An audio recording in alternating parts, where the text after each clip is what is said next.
Hey guys, it's Anthony here, Subaru Service. I got Tony's truck here. It is a Y pipe leak. We've been fighting this truck. He's got a snowplow truck. Let's see, what do we got up top? Oh yeah, we got non-updated dummy plugs. Those are 10 millimeters. Let me climb up top and I'll show you a better picture. Those dummy plugs right there are 10 millimeters.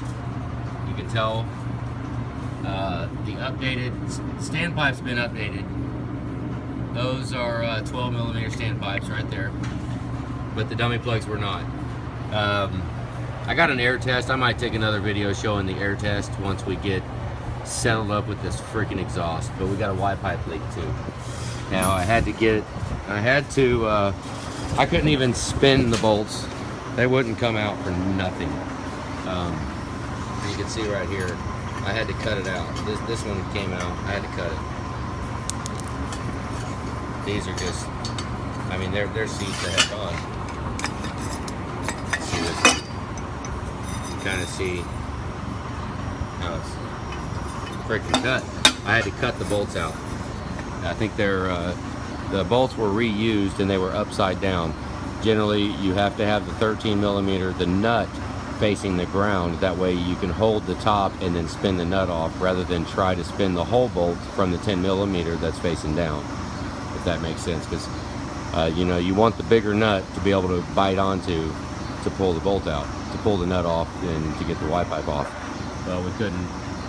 It wasn't happening. I mean, and now I see why, since we got them done.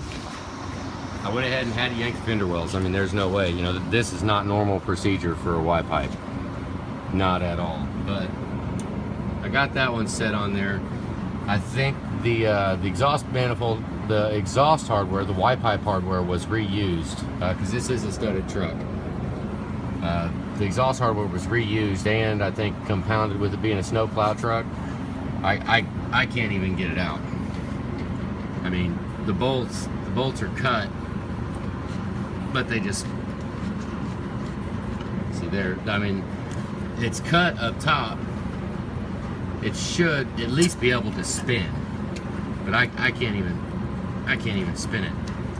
So that's a freaking drag. I mean, if I could get up top and get a good hit at it coming down, maybe I could pop it loose. But you know, another thing to remember is we've got exhaust here.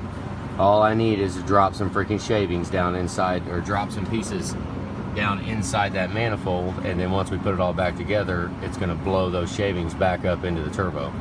Now, I don't really want to, that's such a scary deal. But all the hardware is reused. You can see it right there. I mean, everything's old. The only option I'm seeing right now is to remove the exhaust manifolds, which when we remove exhaust manifolds, it's going to be new hardware, all new bolts, new gaskets, clean the mating surface, you know, basically